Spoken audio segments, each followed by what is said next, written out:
ఈ నలుగురికి ఆహ్, బోన్‌కి సంబంధించినటువంటి ఫ్రాక్చర్స్ అయిన పరిస్థితులు. సో, త్వరగా కోలుకునేలాగాన మీరు వారిని జ్ఞాపకం చేసుకోవాల్సిందిగా మనం చేస్తున్నాం. అలాగే మరి చిన్న సుభద్రమ్మ, తను స్టిల్ హాస్పిటల్‌లో ఉంది. జిఎస్ఎల్ హాస్పిటల్‌లో ఉంది. ఆరోగ్యం బాగోలేదు. సో, దేవుడు ఆమెను స్వస్థపరచులాగున, దేవుడు ఆమెను కనికరించి తాకి ముట్టులాగున మరి సుభద్రమ్మను కూడా మీరు ప్రార్థనలో జ్ఞాపకం చేసుకోవాలని మరి మీకు మనం చేస్తూ ఉన్నాను. ఆ తర్వాత కోకిల, దేవుడు ఆ బిడ్డను కనికరించి ఆశీర్వదించి పోయిన 14వ తారీఖు మంగళవారం కుమార్తెను అనుగ్రహించున్నారు. కాబట్టి ఆ బిడ్డ యొక్క ఆరోగ్యం కొరకు మరి మీరందరూ కూడా ప్రార్థన చేయాలి అని మనం చేస్తున్నాను. నాకు తెలిసి ఇంకా హాస్పిటల్లోనే ఉంటున్నారు కదా. మేబీ ఈరోజు కానీ రేపు కానీ డిశ్చార్జ్ అవ్వచ్చు. సో మరి ఆ యొక్క తల్లి బిడ్డల కొరకు మీరు ప్రార్థన చేయవలసిందిగా మనం చేస్తున్నాను.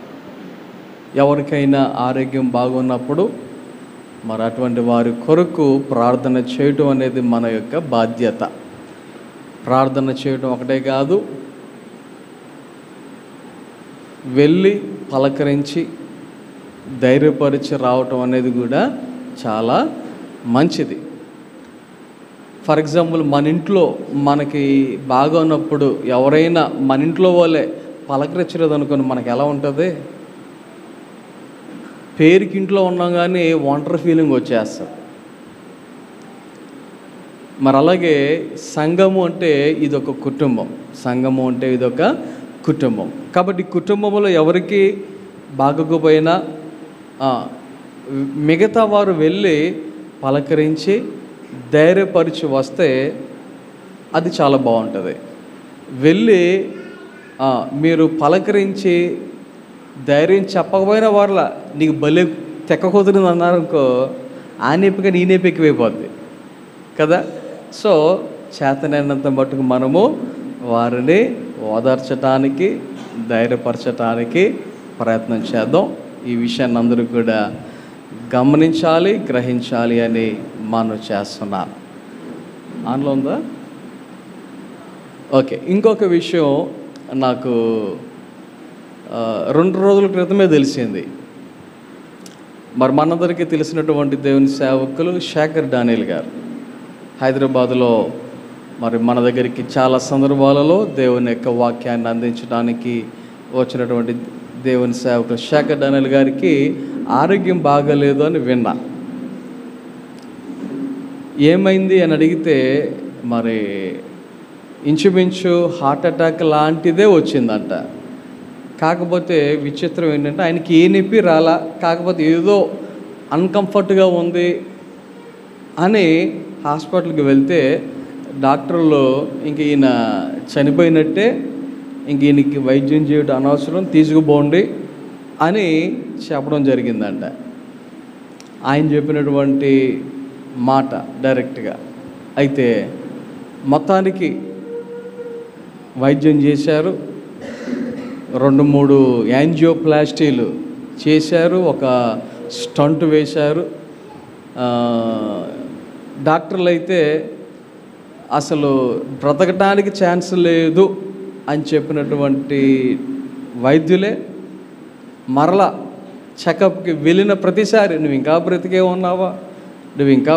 ఉన్నావా అని ఆశ్చర్యంగా మాట్లాడి అడిగినటువంటి పరిస్థితులు ఉన్నాయి అని చెప్పి చెప్తా ఉన్నారు.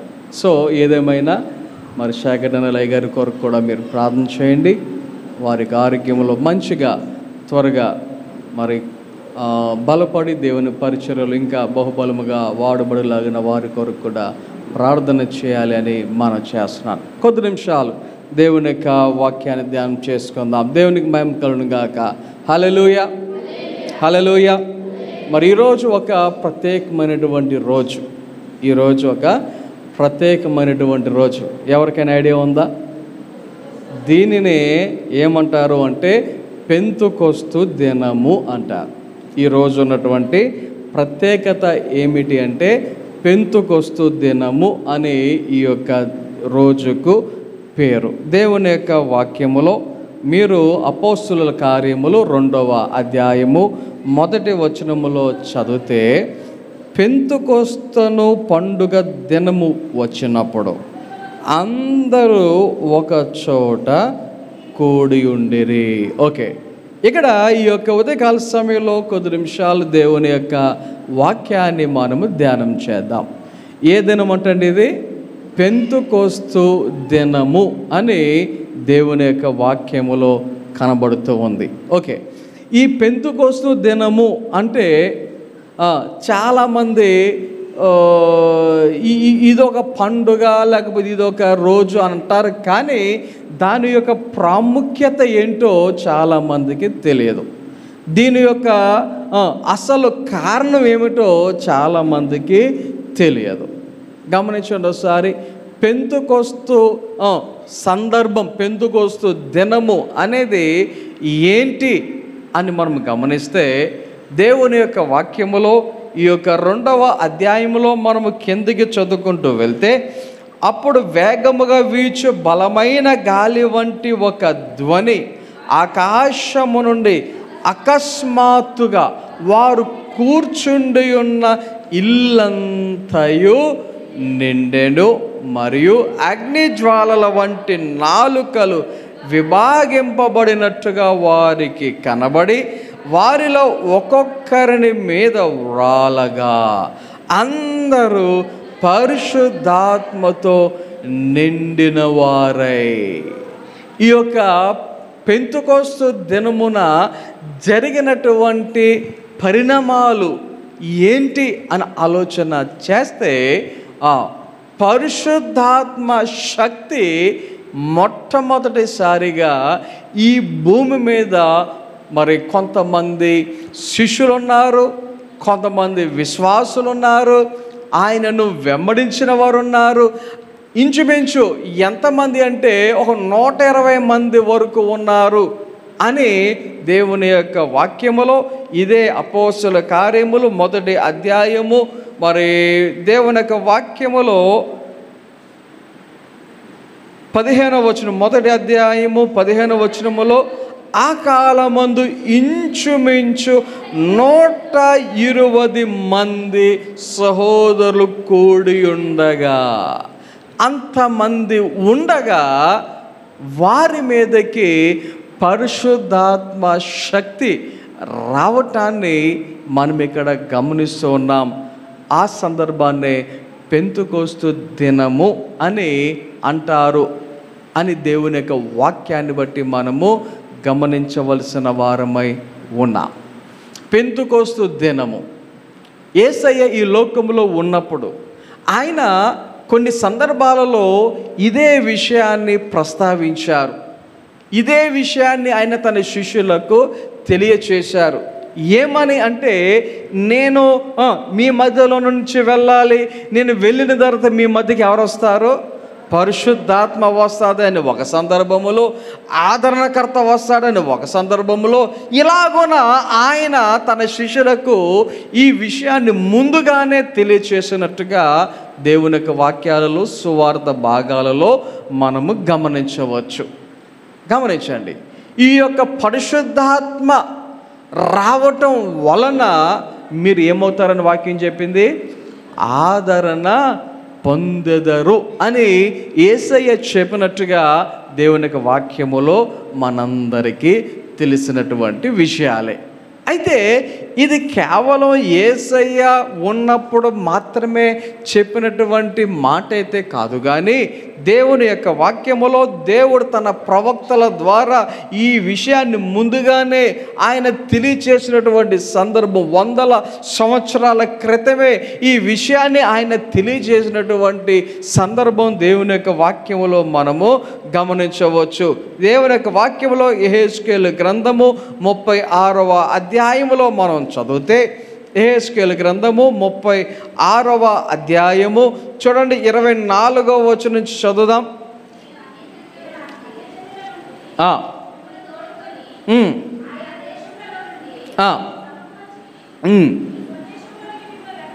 చూడండి, ఇక్కడ ఈ యొక్క వచనాలలో మనము గమనించుకుంటూ వెళ్తే మనందరికీ తెలిసినటువంటి విషయాలు ఇక్కడ కనబడుతూ ఉంటాయి. నూతన హృదయం మీకు ఇచ్చేదను, నూతన స్వభావం మీకు కలుగ చేసిన, రాతి గుండె మీలో నుండి తీసివేసి మాంసపు గుండెను మీకు ఇచ్చేదను అని చెప్పి, నా ఆత్మను మీ యందు ఉంచి నా కట్టడలను అనుసరించు వారిని గాను, నా విధులను గైకొని వారి గాను మిమ్మును చేసేదను.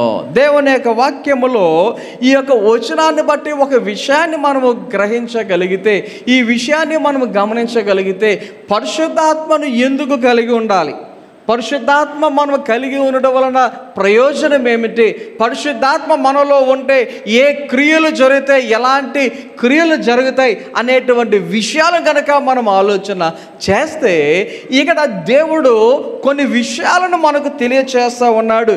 ఏంటి అంటే, ఆ యొక్క పరిశుద్ధాత్మ మనము కలిగి ఉండుట వలన మనం ఏమవుతామంట, ఆయన కట్టడలను అనుసరించు వారిగా ఉంటాము. పరిశుద్ధాత్మ ఉంటే ఏం చేస్తామంట, ఆయన కట్టడలను అనుసరించు వారిగా ఉంటాము. అంటే ఎవరు దేవుని యొక్క వాక్యానుసారముగా జీవించగలరు, ఎవరు ఆయన యొక్క వాక్యమును అనుసరించి నడవగలరు అంటే, వాక్యం చెప్తా ఉంది, పరిశుద్ధాత్మను కలిగి ఉన్నవారే. ఎవరంట, పరిశుద్ధాత్మను కలిగి ఉన్నవారే. కొన్నిసార్లు కొంతమంది తల్లిదండ్రులు వాళ్ళ పిల్లలను ఇలాగున అంటూ ఉంటారు, రే నేను చేసేదేంటి, నువ్వు చేసేదేంటి, నా కడుపు నువ్వు ఎలా పుట్టావు అన్నట్టుగా మాట్లాడినటువంటి సందర్భాలు కొన్ని ఉంటాయి. ఫర్ ఎగ్జాంపుల్ ఒక పోలీస్ కుటుంబములో పిల్లలు దొంగలుగా ఉన్నారనుకోండి, ఆ తండ్రికి ఎలా ఉంటుంది? ఒక డాక్టర్ ఫ్యామిలీలో పిల్లలు జబ్బుల్లాగా ఉన్నారనుకోండి, ఆ తల్లిదండ్రులకి ఎలా ఉంటుంది? ఒక సేవకుని ఫ్యామిలీలో పిల్లలు రౌడీలాగా తిరుగుతున్నారు అనుకోండి, ఆ యొక్క తండ్రికి ఎలా ఉంటుంది? అవునా? ఒక టీచర్ ఫ్యామిలీలో పిల్లలకి వాళ్ళు కూడా రానటువంటి పరిస్థితి ఉంటే ఆ యొక్క తల్లిదండ్రులకు ఎలా ఉంటుంది? అర్థమవుతుందా? ఇక్కడ దేవుని ప్రజలమైన మనం, ఆయన బిడలమైన మనం ఆయన బిడలుగా కాకుండా, ఆయన యొక్క వాక్యానుసారముగా నడుచుకోకుండా మన ఇష్టానుసారముగా మనం నడుచుకునేటువంటి పరిస్థితి వస్తే పరిస్థితి ఎలా ఉంటుంది? దేవుడు ఎలా మన విషయంలో ఆయన సంతోషించేవాడుగా ఉంటాడా, బాధపడేవాడుగా ఉంటాడా? కాబట్టి దేవుని యొక్క ఆత్మను కలిగి ఉండుట వలన మనం ఏం చేస్తామంట, ఆయన యొక్క కట్టడలను అనుసరించి నడిచేవారుగా ఉంటాము అని దేవుని యొక్క వాక్యము తెలియచేస్తా ఉంది. ఇంకా మనం కిందకి చదువుకుంటూ వెళ్తే, కట్టడలను మాత్రమే కాదు, ఇంకేంటంట, నా విధులను గైకొని వారిగా మిమ్మును చేసేది. కట్టడలను అనుసరించి నడుచుకోవటం మాత్రమే కాదు, వాక్యం చెప్తున్న విధులను గైకొని వారిగా, ఆయన యొక్క ఆజ్ఞలు, ఆయన యొక్క మాటలు ఏం చేస్తామంట, గైకొని వారిగా. అంటే గైకొనడం అంటే జరిగించటం, లేకపోతే ఆ యొక్క మాటలను వినటం, ఆ మాట ప్రకారంగా ప్రవర్తించటం, ఆ ప్రకారముగా నేను మిమ్మును చేస్తాను అని ఆయన తెలియచేస్తా ఉన్నారు. ఆలోచన చేయండి, ఎప్పుడు ఆయన యొక్క ఆత్మను మనము కలిగి ఉన్నప్పుడు, అంటే ఆ యొక్క ఆత్మను మనం కలిగి ఉండకపోతే, ఆయన ఆత్మ కలిగి ఉండకపోతే, ఈ యొక్క వాక్యాన్ని బట్టి వారు అర్థం చేసుకుంటే వారు ఏం చేయలేరన్నమాట. ఏం చేయలేరు? ఆయన కట్టడలను అనుసరించలేరు, ఆయన యొక్క విధులను గైకొనలేరు. అందుకనే దేవుడు ఆయన చెప్తున్నటువంటి మాట, నేను మిమ్ములను ఏం చేస్తాను, నా ఆత్మను మీ యందు ఉంచుతాను అని ఆయన ముందుగానే చెప్పినటువంటి సందర్భం. యోవేలు గ్రంథములో చూడండి, 2వ అధ్యాయము 28వ వచనంలో చదివితే, యోవేలు గ్రంథం 2వ అధ్యాయం 28వ వచనం చదువుదాం. చూడండి, సర్వజనుల మీద నా ఆత్మను కుమ్మరింతును, మీ కుమారులను మీ కుమార్తెలను ప్రవచనములు చెప్పుదురు, ముసలివారు కలలు కందరు, మీ యవ్వనులు దర్శనములు చూతురు. ఆ దినములలో నేను పనివారి మీదను పనికత్తెల మీదను నా ఆత్మను కుమ్మరింతును. దేవుని యొక్క వాక్యములో మనం చదువుతున్నటువంటి ఈ మాటను ఒక్కసారి గమనించండి. దేవుడు ఆయన తన యొక్క ప్రవక్తల ద్వారా తెలియచేస్తున్నటువంటి మాట, ఇది అప్పటికి జరగలేదు, జరుగుతుంది అని ప్రవచనముగా చెప్పబడినటువంటి మాట. ఏమని చెప్తున్నారంటే, నా ఆత్మను కుమ్మరింతును, నా ఆత్మను కుమ్మరింతును. ఒకసారి మీరు బాగా ఆలోచన చేయాలి. ఎవరి మీద అన్నాడు ఈయన? ఎవరి మీద అన్నాడు? సర్వజనుల మీద. ఎవరి మీద అంటే అందులో నేను ఉన్నాను, నువ్వు కూడా ఉన్నావు. నేనున్నాను, మనము కూడా ఉన్నాం. ఈ మాట ఎందుకంటానంటే, కొంతమంది పరిశుద్ధాత్మ అనేసరికి కొద్దిగా చులకన భావం. కొంతమందికి పరిశుద్ధాత్మ అంటే చులకన భావం. కొంతమంది పరిశుద్ధాత్మను నమ్మరు అసలు. కొంతమంది పరిశుద్ధాత్మ లేడు అనేవాళ్ళు కూడా ఉన్నారు. పరిశుద్ధాత్మ సమయం అయిపోయింది అనేవాళ్ళు ఉన్నారు. పరిశుద్ధాత్మ కాలం ఇది కాదు, ఎప్పుడో యేసయ్య చనిపోయి తిరిగి లేచిన తర్వాత ఆ కాలంలోనే తప్ప ఇప్పుడు లేదు అనేవారు ఇంకా కొంతమంది ఉంటారు. అక్కడక్కడ ఆలోచన చేయండి ఒకసారి. ఇక్కడ వాక్యము మనకి స్పష్టంగా చెప్తున్నటువంటి మాట, సర్వజనుల మీద నా ఆత్మను కుమ్మరింతును. అంటే దేవుని యొక్క వాక్యం సత్యం చెప్తుందా, అసత్యం చెప్తుందా? నిజం చెప్తుందా, అబద్ధం చెప్తుందా? ఇప్పుడు దేవుని యొక్క వాక్యం నిజమే చెప్తుంది అని నమ్మితే పరిశుద్ధాత్మను మన మీద కూడా కుమ్మరించుతుంది అని చెప్పినటువంటి మాటను మనము కూడా ఏం చేయాలి? నమ్మాలి. పరిశుద్ధాత్మను పొందుకోవాలి అనేటువంటి ఆలోచనతో, ఉద్దేశంతో మనము ఉండాలి. కారణం ఏంటంటే, ఈ రోజుల్లో ప్రతి క్రియ, ఈ రోజుల్లో ప్రతీది కూడా దేవుడు పరిశుద్ధాత్మ ద్వారానే తన క్రియలు జరిగించుచు ఉన్నాడు. ఆలోచన చేయండి. పాత నిబంధన కాలమంతా కూడా దేవుడు స్వయముగా తన యొక్క బిడ్డలతో, కొంతమందితో మాట్లాడినటువంటి పరిస్థితులు ఉన్నాయి. ఆయన డైరెక్ట్గా మనుషులతో, ఆదాముతో డైరెక్ట్గా మాట్లాడిన సందర్భాలు ఉన్నాయి, అబ్రహాముతో మాట్లాడిన సందర్భాలు ఉన్నాయి, ఇస్సాకు యాకోబులతో మాట్లాడిన సందర్భాలు ఉన్నాయి, లేకపోతే మోషే యెహోషువ వీళ్ళతో మాట్లాడిన సందర్భాలు ఉన్నాయి. గమనించండి. ఇలా చెప్పుకుంటూ పోతే దేవుడు సమూయేలు ద్వారా, లేకపోతే దేవునికి వాక్యములు ఉన్నటువంటి ప్రవక్తల ద్వారా డైరెక్ట్గా మాట్లాడినటువంటి సందర్భాలు ఉన్నాయి. ఆ తర్వాత యేసయ్య ఆయన కుమారునిగా ఈ లోకానికి వచ్చి, ఆయన కుమారునిగా ఈ లోకములో కొంతకాలము ఆయన మాట్లాడిన సందర్భాలు ఉన్నాయి. ఇప్పుడు కుమారుడు ఆరోహణమై వెళ్ళిన తరువాత ఆయన చెప్పినటువంటి రీతిగా, నేను వెళ్ళి ఆదరణకర్తను మీ మధ్యకు పంపించేదను అని అన్నాడు.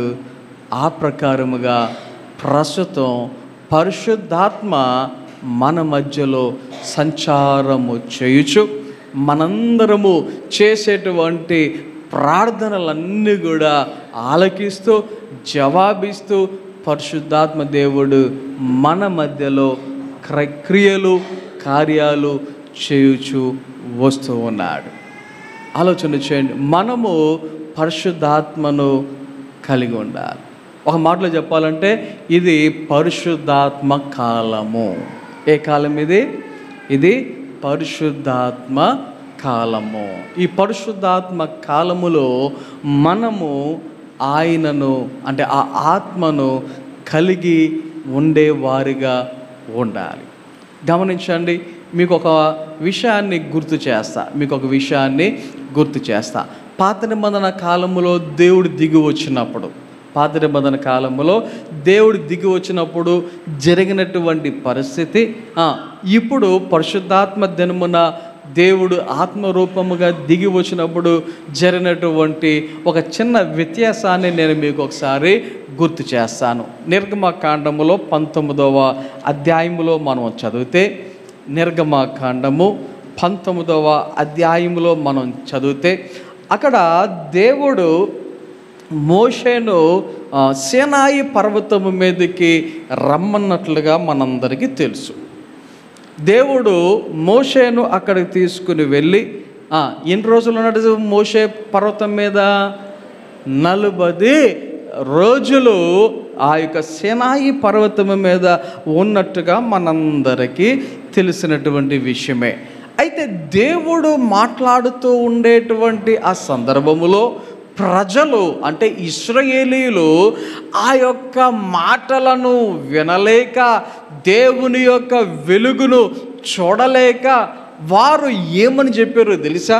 మీరు కిందకి చదువుకుంటూ వెళ్తే అక్కడ 20వ అధ్యాయములో 19వ వచనములో అక్కడ మాట్లాడుతున్నటువంటి మాట, నీవు మాతో మాట్లాడము మేము విందుము. ఏమంటున్నారు? మోషేతో అంటున్నారు మాట, దేవునితో కాదు. ప్రజలందరూ ఎవరితో అంటున్నారు అన్నమాట? మోషేతో చెప్తున్నారు. ఏమని? మోషే నువ్వు మాట్లాడు, నేను వింటాం. నువ్వు మాట్లాడితే మేము వింటాం. ఎందుకని? దేవుడు మాతో మాట్లాడిన ఎడల మేము చనిపోవదము. ప్రజలు ఏమంటున్నారు? ఆ వెలుగును మేము చూడలేం, ఆ మాటలు మేము వినలేం, మేము భరించలేం, మేము తట్టుకోలేం, మా వల్ల కాదు. కాబట్టి ఏం చేయాలి? నువ్వు వెళ్ళి నువ్వు దేవునితో మాట్లాడు. ఆయన చెప్పేటువంటి మాటలు నువ్వు విన్న తర్వాత వచ్చి మాకు చెప్పు. నువ్వు ఏం చెప్తావో అది మేము వింటాము. నువ్వేం చెప్తావో మేము అది ఆలకిస్తాము. నువ్వు చెప్పిన ప్రకారంగా మేము నడుచుకుంటాము. కాబట్టి మా వల్ల కాదు. దేవుని యొక్క ఆ యొక్క వెలుగును వారు చూడలేకపోయేరి. దేవుని యొక్క శబ్దము, ఆ యొక్క గాలి లాంటి శబ్దము వారు వినలేకపోయేరి. దేవుని యొక్క వాక్యములో చూడండి, 19వ అధ్యాయము 17వ వచనములో లేకపోతే 16వ వచనం నుంచి మనం చదువుకుంటూ వెళ్తే, 3వ నాడు ఉదయమైనప్పుడు ఆ పర్వతము మీద ఉరుములు, మెరుపులు, సాంద్ర మేఘము బోర యొక్క మహాధ్వనియు కలుగగా పాలెములోని ప్రజలందరూ వణికిరి. ఆలోచన చేయండి. కొన్నిసార్లు మనకు కూడా అప్పుడప్పుడు వినబడుతూ ఉంటాయి. ఏంటి వినబడేవి? ఉరుములు వినబడుతూ ఉంటాయి. ఒకవేళ ఎప్పుడైనా దుడేల్ మన సౌండ్ వచ్చిందంటే పిల్లలు ఎక్కడో పరుగు వచ్చేసి వాళ్ళ మమ్మీనో డాడీనో బట్టేసుకొని కొంతమంది ఒరిగిపోతూ ఉంటారు. బాబాయ్ భయమేస్తుందండి. కొన్నిసార్లు ఒకవేళ నిద్దట్లో ఉన్నప్పుడు వచ్చిందనుకోండి, చిన్నపిల్లలు మత్తుగా పడుకుంటారు. పెద్దవాళ్ళమైన మనమే అమ్మో ఏమైపోయింది అని మనమే భయపడేటువంటి పరిస్థితులు వస్తూ ఉంటాయి. అవునా కాదా? మీరు ఎప్పుడు భయపడలేదా? కొన్నిసార్లు మన ఇంటి వెనకాలే పిడుగుపడ్డట్టు సౌండ్ అవుతుంది, డామ్ అని. ఆ సౌండ్కి మన గుండెలు జారిపోయినట్టు అయిపోతాయి. అవునా? ఏంటంటే పిడుగుపడింది, మన ముందే పడింది అనేటువంటి డౌట్ అన్నమాట. ఇక్కడ వాక్యంలో చదువుతూ ఉన్నాం ఏమని? ఉరుములు, మెరుపులు, సాంద్ర మేఘముల బోర యొక్క ఎలాంటి ధ్వని అంట? మహాధ్వని.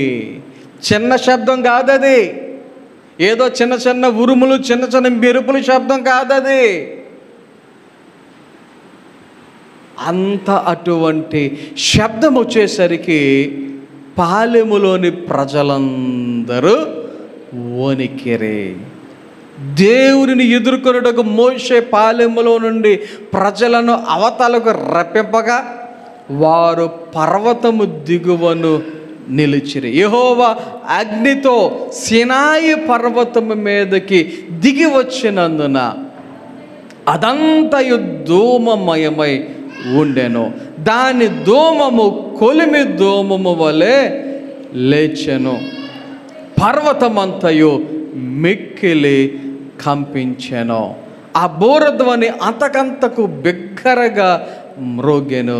మోషే మాట్లాడుచుండగా దేవుడు కంఠస్వరము చేత అతనికి ఉత్తరమిచ్చుచుండెను. దేవునికి మహిమ కలుగును గాక. హల్లెలూయా, హల్లెలూయా. ఇక్కడ దేవుడు తన యొక్క కంఠస్వరముతో మాట్లాడుతున్నాడు. ఆ శబ్దము, ఆ యొక్క మాట, ఆ యొక్క స్వరము ఇందులో నుంచి వస్తూ ఉందంట.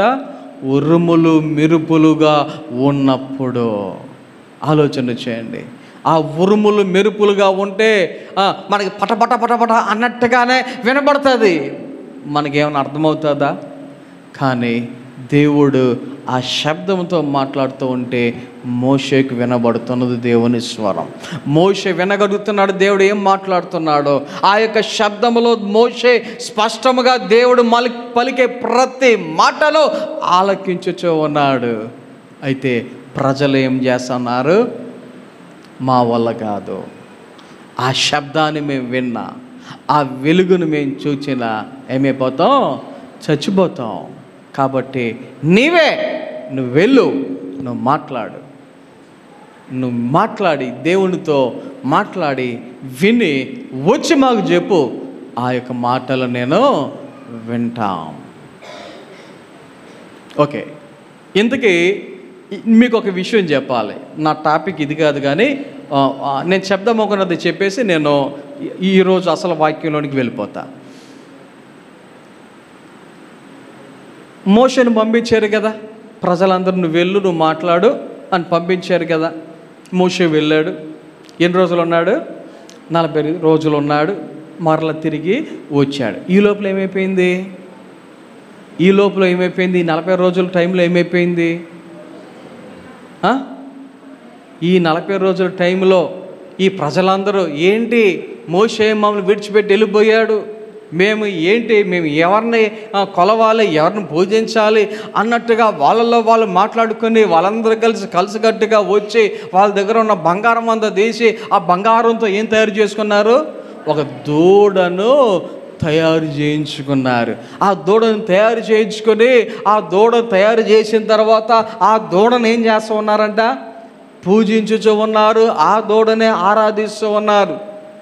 అయితే 40 దినాల తరువాత దేవుడు మోషేతో మాట్లాడడం చాలించిన తర్వాత ఆ యొక్క 2 పలకల మీద దేవుడు తన యొక్క మాటలను వ్రాసి మోషేకు ఇచ్చిన తర్వాత ఆ 2 పలకలతో మోషే కిందకి వస్తూ ఉంటే కిందకి వచ్చేసరికి ఏం కనబడింది? దృశ్యం కిందకు వచ్చేసరికి ఏం కనబడింది?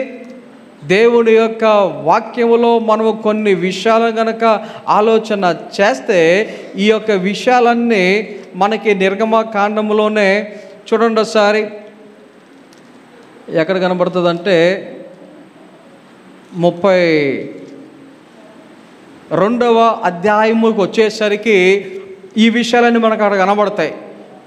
మోషే కొండ దిగకుండా తడువు చేయుట ప్రజలు చూచినప్పుడు ఆ ప్రజలు అహరోను నద్దకు కూడి వచ్చి, లెమ్ము, మా ముందర నడుచుటకు ఒక దేవతను మా కొరకు చేయము అని అక్కడ వారు మాట్లాడినట్లుగా దేవుని యొక్క వాక్యంలో మనము చూస్తూ ఉంటాం. 15వ వచనంలోకి వచ్చేసరికి, మోషే శాసనములు గల 2 పలకలను చేత పట్టుకొని కొండ దిగి వచ్చాను. ఆ పలకలు ఇరు ప్రక్కల వ్రాయబడి ఉన్నవి.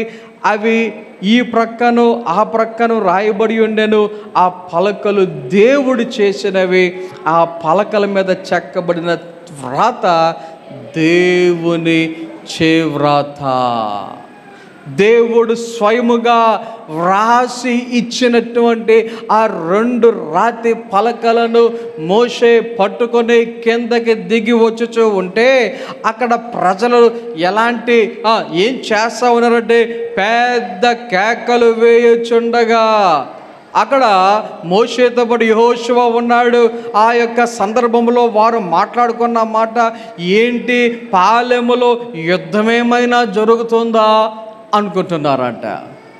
పాలెములో యుద్ధం ఏమైనా జరుగుతుందా అనుకున్నారు.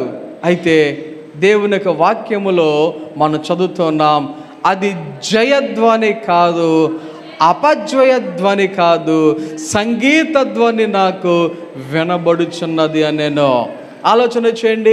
వీళ్ళేమనుకుంటున్నారు, అది యుద్ధానికి సంబంధించినటువంటి కేకలుగా లేదు, ఆ యుద్ధాల్లో జయించినప్పుడు కేకలుగా లేదు, పని ఓడిపోయినప్పుడు కేకలుగా లేదు. ఇది ఎలాగుందంట ఉన్నారు, ఇది ఏ ధ్వని అంట, సంగీత ధ్వని.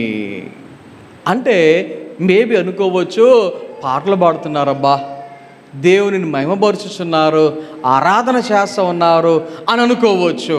కానీ కిందకి వచ్చేసరికి వాక్యములు మనం చదివితే, పాలెమునకు సమీపింపగా ఆ దూడను వారు నాట్యమాడుటను చూచెను, అందుకు మోషే కోపము మండెను. దూడను ఏం చేస్తున్నారు, దూడను ఏం చేస్తున్నారు, నాట్యమాడుచు, దూడను పూజించుచు, ఆ దూడను ఆరాధించుచు, ఆ దూడను మ్రొక్కుచు ఉండేసరికి వాక్యంలో చదువుతున్నాం, మోషేకి ఏమైంది, కోపం వచ్చింది. ఆలోచన చేయండి, పరిశుద్ధాత్మ దేవుడు దిగి వచ్చినప్పుడు, పరిశుద్ధాత్మ దేవుడు అక్కడ ఆ యొక్క పలకల మీద చేతి వ్రాతను రాసి ఇచ్చి మోషేను తన ప్రజల దగ్గరికి పంపించినప్పుడు కిందకి దిగి వచ్చేసరికి జరుగుతున్న సిచ్యువేషన్ ఇది. అయితే ఇక్కడ వాక్యములో మీరు గమనిస్తే, మోషే కోపం వచ్చింది కదా, కోపం వచ్చిన తర్వాత ఆయన ఒక మాట అంటూ ఉంటాడు. ఏమని అంటూ ఉంటాడంటే 28వ వచనంలో,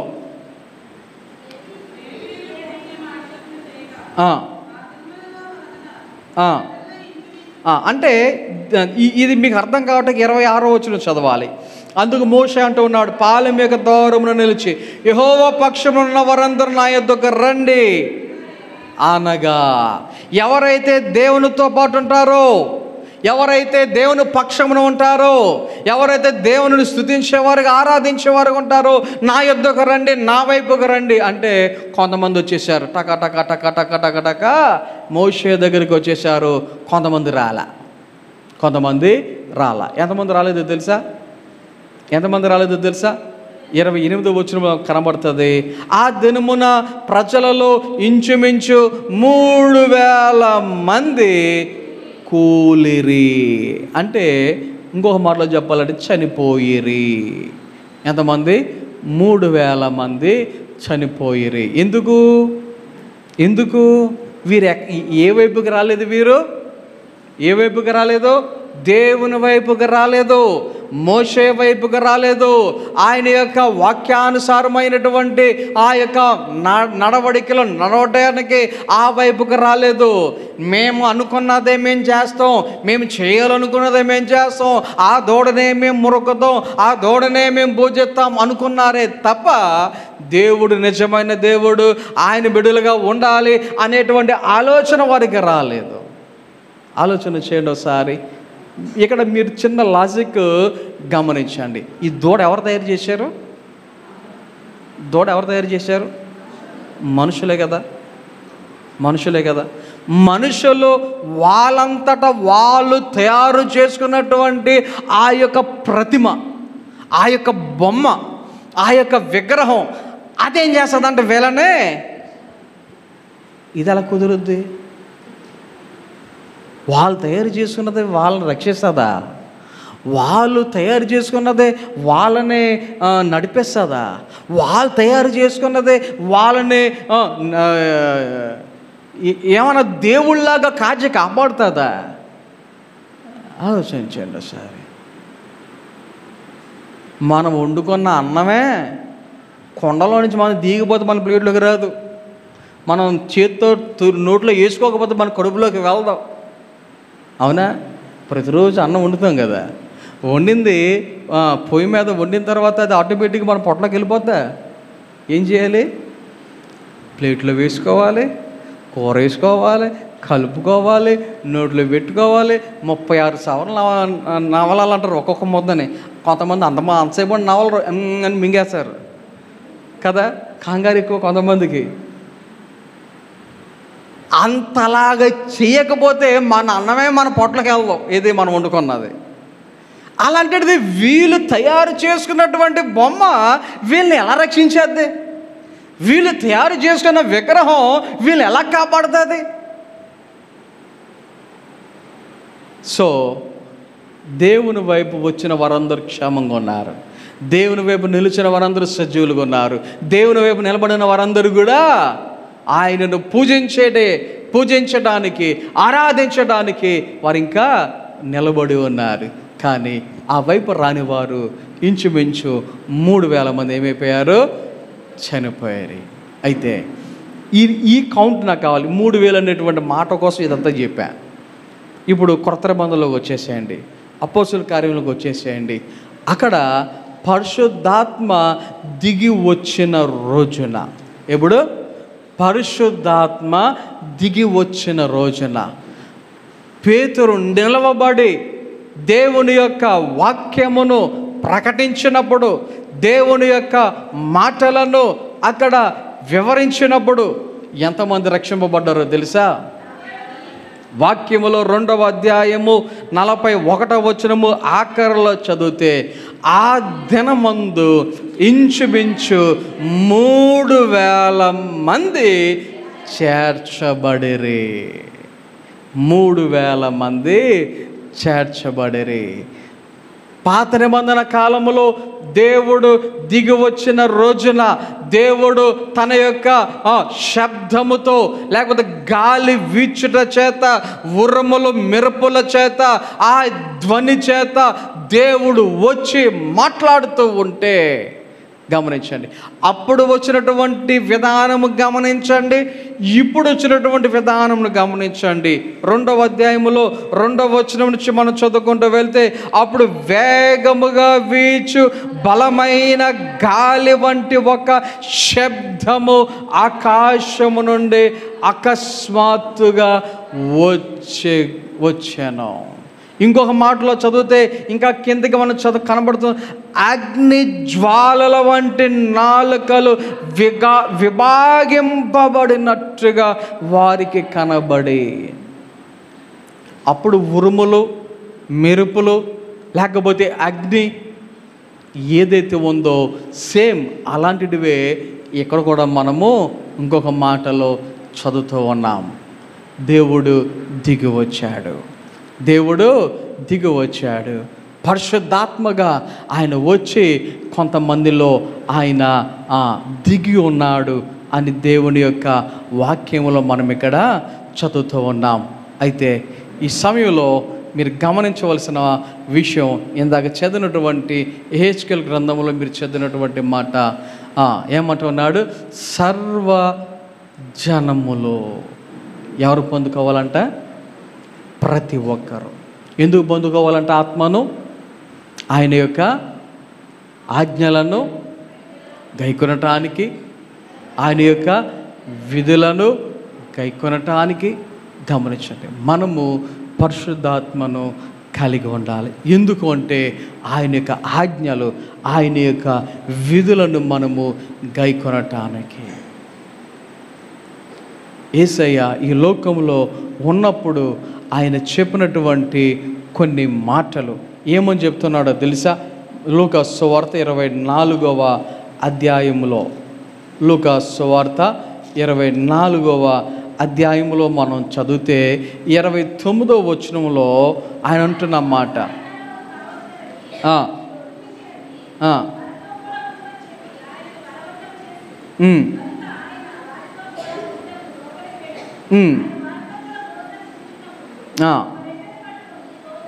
చూడండి, ఇక్కడ ఈ యొక్క వచనం ఇక్కడ నుంచి మనం చదువుకుంటూ వెళ్తే లాస్ట్కి వచ్చేసరికి ఆయన చెప్తున్న మాట 49వ వచనంలో కనబడుతుంది. ఇదిగో నా తండ్రి వాగ్దానము చేసినది మీ మీదకి పంపుచున్నాను, మీరు పైనుండి శక్తి పొందు వరకు పట్టణములో నిలిచి ఉండుడి అని వారితో చెప్పాను. అలాగే యోహాను సువార్త 14వ అధ్యాయంలో మనం చదివితే, యోహాను సువార్త 14వ అధ్యాయంలో మనం చదివితే అక్కడ 16వ వచనం చూడండి. మీ యొద్ద ఎల్లప్పుడూ ఉండుటకై ఆయన వేరొక ఆదరణకర్తను అనగా సత్యస్వరూపయోగ ఆత్మను మీకు అనుగ్రహించును. ఎల్లప్పుడూ ఉండడానికి, ఏదో అప్పుడప్పుడు కాదు, అక్కడక్కడ కాదు, నిత్యము మనతో ఉండటానికి. ఇంకొక విషయాన్ని మీరు అర్థం చేసుకోవాలి. పాత నిబంధన కాలంలో దేవుడు కనబడితే ప్రజలు భయపడిపోయేవారు, దేవుడు కనబడితే ప్రజలు వణిగిపోయేవారు, దేవుడు కనబడితే చచ్చిపోయేటువంటి పరిస్థితి వచ్చేది. ఇప్పుడు పాత నిబంధన కాలంలో. క్రొత్త నిబంధన కాలంలో యేసయ్య భూమి మీద ఎంతకాలం ఉన్నాడు? ఆయన కేవలం 33.5 సంవత్సరాలు మాత్రమే ఆయన ఈ భూమి మీద నివసించాడు. కానీ అప్పటి నుండి, అంటే ఈ పెంతెకొస్తు దినము నుండి ఇప్పటి వరకు ఎల్లప్పుడూ మనతో ఎవరున్నారంట? పరిశుద్ధాత్మ దేవుడు. ఆయన మనతో ఉండి మనలో ఆయన ఉండడానికి, నివసించటానికి ఆయన ఇష్టపడుచు ఉన్నాడు. ఓకే, మరి ఆ పరిశుద్ధాత్మను మనం కలిగి ఉండాలి అంటే, ఆ పరిశుద్ధాత్మను మనం కలిగి ఉండాలంటే ఏం చేయాలి? ఎలా ఉంటే పరిశుద్ధాత్మ దేవుడు మన మధ్యకు వస్తాడు? సమయం పరిగెడుతుంది కాబట్టి అవుట్లైన్స్ అన్నీ, కొన్ని పాయింట్లు, ఒక 6-7 పాయింట్లు ఉన్నాయి. అవన్నీ నేను మీకు టక చెప్పుకుంటూ వెళ్తా. ఒకటి, పరిశుద్ధాత్మను పొందుకోవాలి అంటే మనం ఏం చేయాలి? అపోస్తుల కార్యములు 2వ అధ్యాయము 38వ వచనములో మనం చదివితే పేతురు చెప్తున్నటువంటి మాట, మీరు మారు మనసు పొంది పాపక్షమాపణ నిమిత్తము ప్రతివాడు యేసుక్రీస్తు నామమున బాప్తిస్మము పొందుడి, అప్పుడు మీరు పరిశుద్ధాత్మ అను వరము పొందుదురు. పరిశుద్ధాత్మ ఎప్పుడు పొందుకుంటామంట? వాక్యం ఏం చెప్తా ఉంది? ఎప్పుడైతే మీరు పాపక్షమాపణ పొంది బాప్తిస్మం పొందుతారో పరిశుద్ధాత్మను పొందుకుంటారు. రెండోది, పరిశుద్ధాత్మను ఎప్పుడు మనము పొందుకోవచ్చు అంటే లూకా సువార్త 3వ అధ్యాయము అక్కడ 21-22 వచనాల ప్రకారంగా మనము చదివితే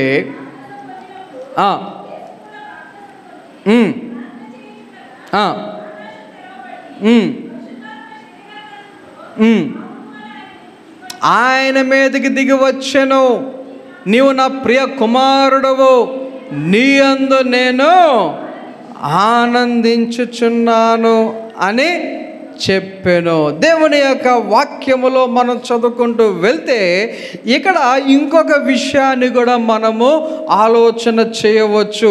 ఏంటి అంటే, యేసయ్య బాప్తిస్మము పొందినప్పుడు ఏం జరిగింది? అక్కడ పావురము వలె పరిశుద్ధాత్మ శరీరాకారముతో పావురము వలె ఆయన మీదకి దిగి వచ్చెను. దేవుని యొక్క వాక్యములో ఈ విషయాన్ని మనం గమనించాలి అంటే యేసయ్య ఇంకొక పని చేశాడు. బాప్తిస్మం పొందే ముందు ఆయన దేవుని యొక్క వాక్యములో సిద్ధపడి మారు మనసు, అంటే మనకు అది వర్తిస్తుంది, మారు మనసు పొంది బాప్తిస్మము కొరకు సిద్ధపాటు కలిగి ఎప్పుడైతే ఉంటామో దేవుడు ఏం చేస్తాడంట, మనకు పరిశుద్ధాత్మను అనుగ్రహిస్తాడు. మూడవదిగా ఇంకొక పాయింట్, అపోస్తుల కార్యములు 10వ అధ్యాయం. అపోస్తుల కార్యములు 10వ అధ్యాయం 44వ వచనంలో చదివితే, పేతురు ఈ మాటలు ఇంకా చెప్పుచుండగా అతని బోధ విన్న వారందరి మీదకి పరిశుద్ధాత్మ దిగి వచ్చెను. ఎవరి మీదకి దేవుని యొక్క ఆత్మ దిగి వచ్చిందంట? ఎవరి మీదకి పరిశుద్ధాత్మ దిగి వచ్చిందంట? ఎవరైతే దేవుని యొక్క వాక్యాన్ని వింటూ ఉన్నారో, వాక్యము వింటున్నటువంటి వారి మీదకి పరిశుద్ధాత్మ దిగి వచ్చెను. అంటే వాక్యము వినుట ద్వారా కూడా దేవుడు ఏం చేస్తాడు, ఆ వాక్యము ద్వారా మన హృదయములోనికి వచ్చేవాడుగా ఉన్నాడు. ఆలోచన చేయండి, ఈ చెవుతో విని ఈ చెవుతో వదిలేస్తే పరిశుద్ధాత్మ కూడా ఎలా వచ్చేలా వెళ్ళిపోద్దేమో. అలా కాకుండా మనం వినేటువంటి ఆ యొక్క వాక్యము మన హృదయములో నిలిచినదైతే ఆ వాక్యము ఎక్కడ ఉంటుంది అన్నమాట, హృదయములో ఉంటుంది. అప్పుడు ఆ వాక్యము ద్వారా పరిశుద్ధాత్మ దేవుడు మన హృదయములో నివసించేవాడిగా ఉంటాడు.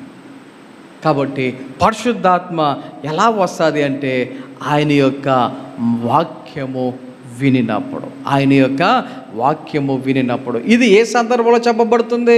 10వ అధ్యాయంలో మనం మొదటి నుంచి చదువుకుంటూ వెళ్తే కొర్నేలి అనేటువంటి ఒక వ్యక్తి ఉంటాడు.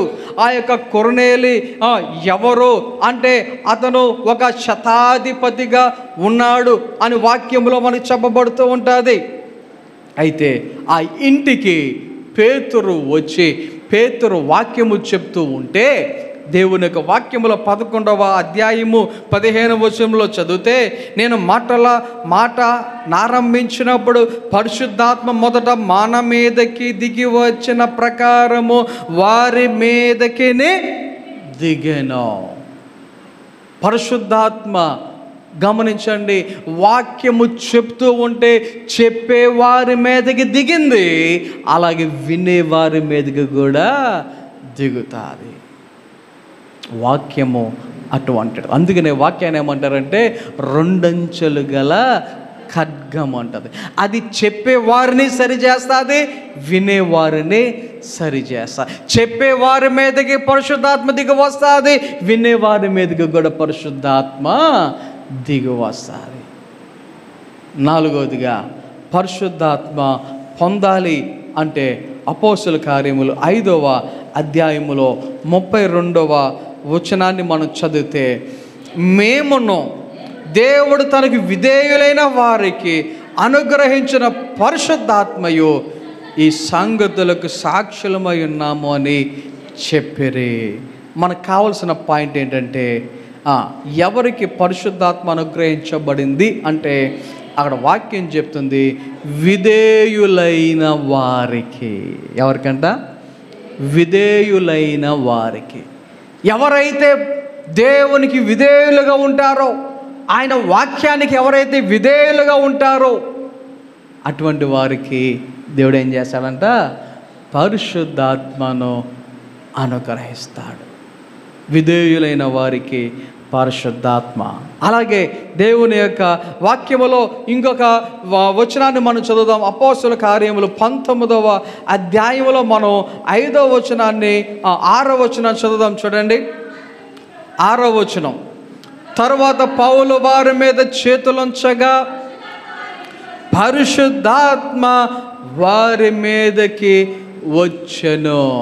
ఎప్పుడు చేతులు ఉంచగా. ఎవరి చేతులు ఉంచాలి? ఎవరి చేతులు ఉంచగా పరిశుద్ధాత్మ వచ్చింది? వాక్యంలో పౌలు. మరి ఇప్పుడు ఆలోచన చేయండి. అభిషేకించబడినటువంటి సేవకులు ఎప్పుడైతే వారి చేతులు మన మీద ఉంచుతారో ఆ సమయంలో, ఆ సందర్భములో దేవుడు ఏం చేస్తాడు? పరిశుద్ధాత్మను మన మీదకి పంపిస్తాడు. దేవుడు తన సేవకుల ద్వారా పరిశుద్ధాత్మను మనకు అనుగ్రహిస్తాడు. కాబట్టి మనము పరిశుద్ధాత్మను పొందుకోవాలి అంటే ఇప్పుడు వింటున్నటువంటి మాట ప్రకారంగా 1 పాపక్షమాపణ పొందుకోవాలి, 2 మారు మనసు పొందుకోవాలి, 3 దేవుని యొక్క వాక్యాన్ని వినాలి, 4 విధేయులుగా ఉండాలి, 5 మనము దేవుని చేత అభిషేకించబడిన వారి చేతులను మన మీద మనం ఉంచుకునేవారిగా ఉండాలి. గమనించండి, కొన్ని సందర్భాలలో నేను వేరే వేరే దేశాలు వెళ్తూ ఉంటాను. ఎందుకో తెలుసా? ఇలాంటి అభిషేకించబడినటువంటి సేవకులు నా నెత్తి మీద చేయేసి ప్రార్థన చేయమని కోరుతూ ఉంటా. విదేశాల్లోనే కాదు, మన చర్చిలోనికి కూడా ఎవరైనా ఇలాంటి సేవకులు వచ్చినప్పుడు ధైర్యంగా నేను పాస్టర్ని నేనెందుకు చేయించుకోవాలని అనుకోను. నేను కూడా వెళ్ళి నిలబడతా, వెళ్ళి ప్రార్థనలు చేయించుకుంటూ ఉంటా. చాలామంది చూసిన వాళ్ళకి తెలుస్తుంది నేను ప్రార్థన చేయించుకున్నానో లేదో అనేది. ఆలోచన చేయండి. ఎందుకంటే ఒక్కొక్కరి మీద ఒక్కొక్క రకమైనటువంటి అభిషేకం ఉంటుంది, ఒక్కొక్కరి దగ్గర ఒక్కొక్క రకమైనటువంటి వరాలు ఉంటాయి. కాబట్టి అలాంటి అభిషేకము రావాలి అని మనము అభిషేకించబడిన వారి చేతులు మన మీద ఉంచుకొని మనం ఏం చేసేవారుగా ఉండాలి? ప్రార్థనలు చేసేవారుగా ఉండాలి. ఆఖరిగా ఇంకొక మాట చెప్పి నేను ముగిస్తాను. అదేంటి అంటే లూకాసు సువార్త 11వ అధ్యాయం 13వ వచనంలో చదివితే, లూకాసు సువార్త 11వ అధ్యాయం 13వ వచనం, పరలోకమందున్న మీ తండ్రి తన్ను అడిగేవారికి పరిశుద్ధాత్మను ఎంతో నిశ్చయముగా అనుగ్రహించుననెను. ఎవరికి ఇస్తాడంట పరిశుద్ధాత్మ? ఎవరికి ఇస్తారంట? ఎవరైతే అడుగుతారో వారికి మాత్రమే. ఎవరికి చెప్పండి? ఎవరికి చెప్పండి? అడిగిన వారికి మాత్రమే. అది సామెత మనం కూడా చెప్పుకుంటూ ఉంటాం కదా అప్పుడప్పుడు. అడగంది అమ్మైనా అన్నం పెట్టదంటారు. అమ్మకి తెలియదు అన్నం పెట్టాలో వద్దో తెలుసు, కానీ కొన్నిసార్లు ఏం చేస్తుంది? అడిగేటట్టుగా చేస్తుంది. గమనించండి. పోయిన వారం మలేషియా వెళ్ళాం. ఇంట్లో ఉంటే తిననమ్మా తిననమ్మా తిననమ్మా అంటే చాలు వద్దు ఆకలి ఇట్లా ఇలాంటి మాటలు వినపడే మా పిల్లల దగ్గర నుంచి.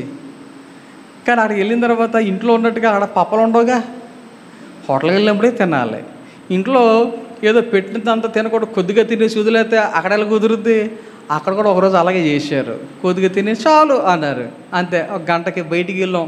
ఇక్కడేమో ఎక్కడికి వెళ్ళాలంటే కారు ఉంది తిరిగి తగ్గి, అక్కడికేమో ఎక్కడికి వెళ్ళాలి నడిచే వెళ్ళాలి. నడుచుకుంటూ వెళ్తే ఒకళ్ళేమో కాలు నొప్పి, ఒకళ్ళేమో ఏ హోటల్కి వెళ్ళిపోదాం అని, ఇంకోళ్ళేమో ఆకలేస్తుంది డాడీ గట్టిగా ఆకలేస్తుంది, బాగా ఆకలేస్తుంది. ఆలోచన చెడి ఇలాంటి డైలాగులు అనమాట. అప్పుడు అన్నాను ఆకలి విలువ తెలియాలి, ఆకలితో ఉన్నాను ఏం కాదులే అని ఇంకొక గంట సేపు అలాగే తిప్పాను. నేను కావాల్సిన తిప్పా పిల్లల్ని. అడగందే దేవుడు కూడా ఏమివ్వడు? పరిశుద్ధాత్మను ఇవ్వడం. వాక్యం చెప్తుంది, పరలోకమందున్న మీ తండ్రి తన్ను అడుగు వారికి పరిశుద్ధాత్మను ఎంతో నిశ్చయముగా అడిగారా? షూర్గా, నిశ్చయముగా, ఖచ్చితంగా, నిజంగా దేవుడు ఏమిస్తాడు? పరిశుద్ధాత్మను ఇస్తాడు. ఎలీషా ఏలియాను విడిచిపెట్టకుండా ఆయన వెంటే వెళుతూ వెళుతూ వెళుతూ ఎక్కడ వెళ్తే అక్కడికి వెళుతూ ఉంటే, ఏంటబ్బా నా వెనకాల వస్తున్నావు, నీకు ఏం కావాలి అని అడిగితే ఎలీషా ఏమడిగాడు? నీ ఆత్మలో నాకు 2 పాలు కావాలన్నాడు. నీ ఆత్మలో 2 పాలు కావాలన్నాడు. వచ్చిందా లేదా? ఇచ్చాడా లేదా దేవుడు? ఆలోచన చేయండి. ఈ ఉదయకాల సమయంలో ఈ పెందుకోస్తు దినమున దీని అర్థం ఏంటంటే పరిశుద్ధాత్మ దేవుడు దిగి వచ్చిన రోజు. ఆయన తన ప్రజలైన వారికి, గమనించండి, అందరికీ కాదు, ఎవరు పడితే వాళ్ళు కాదు, తన ప్రజలైన వారికి, తనలను వెంబడించు వారికి,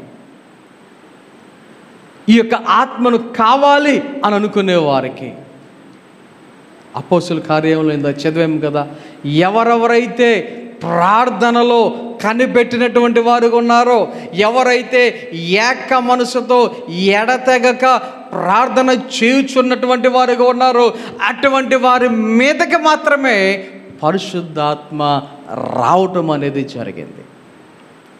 ఈ రోజున పరిశుద్ధాత్మను మనం పొందుకోవాలి అంటే మనము కూడా ఆ రీతిగా ఎడతెగక ఏక మనసుతో ప్రార్థించువారిగా, ఆ ప్రకారముగా మనము కూడా దేవుని యొక్క సన్నిధిలో పరిశుద్ధాత్మ నాకు కావాలి అనే అడుగువారిగా నువ్వు ఎప్పుడైతే ఉంటావో, ఈరోజు విన్నటువంటి ఆ యొక్క పాయింట్లు 6 విషయాలు చెప్పా. పరిశుద్ధాత్మ పొందాలి అంటే పాప క్షమాపణ కలిగిన వారముగా ఉండాలి. పరిశుద్ధాత్మ పొందాలి అంటే మనము మారు మనసు కలిగిన వారముగా ఉండాలి. పరిశుద్ధాత్మ పొందాలి అంటే ఆయన యొక్క వాక్యాన్ని వినేవారుగా ఉండాలి. పరిశుద్ధాత్మ పొందాలి అంటే విధేయులైనటువంటి వారముగా ఉండాలి. పరిశుద్ధాత్మ పొందాలి అంటే అభిషేకించబడిన సేవకులు ఆయన చేతులు మన నెత్తి మీద పెట్టి ప్రార్థించిన వారముగా మనం ఎప్పుడైతే ఉంటామో, పరిశుద్ధాత్మను పొందాలి అంటే నాకు కావాలి అని ఎప్పుడైతే పరలోకం ఉందన్న మన తండ్రిని అడుగుతామో, మనము కూడా పరిశుద్ధాత్మను పొందుకుంటాం. పరిశుద్ధాత్మను ఎందుకు పొందుకోవాలి అంటే ఆయన యొక్క ఆజ్ఞలను అనుసరించి నడవటానికి, ఆయన యొక్క కట్టడలను అనుసరించి నడవటానికి ఆ యొక్క పరిశుద్ధాత్మ మనకు ఎంతగానో ఉపయోగపడుతుంది. కాబట్టి ఈ విషయాలను మనం గ్రహించి ఆయన యొక్క ఆత్మను పొందుకొని ఆయన బిడులుగా ఆయన యొక్క ఆజ్ఞలను అనుసరించే వారిగా నడుచుకుందాం. కొద్ది మాటలు దేవుడు మన వినికిడిలో ఫలింపచేసి నడిపించును గాక. ఆమేన్. చిన్న ప్రార్థన చేసుకుందాం. అందరూ తలలు వంచండి, కళ్ళు మూసుకొనండి. ప్రార్థన. మౌలికలుగా ప్రేమించుచున్న మా ప్రియ పరలోకపు తండ్రి, నీ ఘన నామమునకు వందనాలు స్తోత్రాలు తెలియజేసుకుంటూ ఉన్నాం. ఈ ఉదయకాల సమయంలో నీ సన్నిధిలో ఈ రీతిగా నిన్ను స్తుతించడానికి, మహిమపరచడానికి, ఆరాధించడానికి మీరు ఇచ్చిన సమయాన్ని బట్టి వందనాలు స్తోత్రాలు తెలియజేసుకుంటూ ఉన్నాం. దేవా, వచ్చిన నీ బిడ్డలందరూ బట్టి వందనాలు. పాటల్లో, వాక్య పఠనంలో, ఆరాధనలో, సాక్ష్యములో, నీ యొక్క వాక్యాన్ని ధ్యానించుటలో మీరు చేసిన మేలును బట్టి దేవా, నీకు కానుకలు అర్పణములు సమర్పించడానికి మీరు ఇచ్చిన అవకాశాన్ని బట్టి వందనాలు. ప్రతి ఒక్కరిని 30 60 100 ఫలింప చేయమని ప్రార్థన చేయించు ఉన్నాం.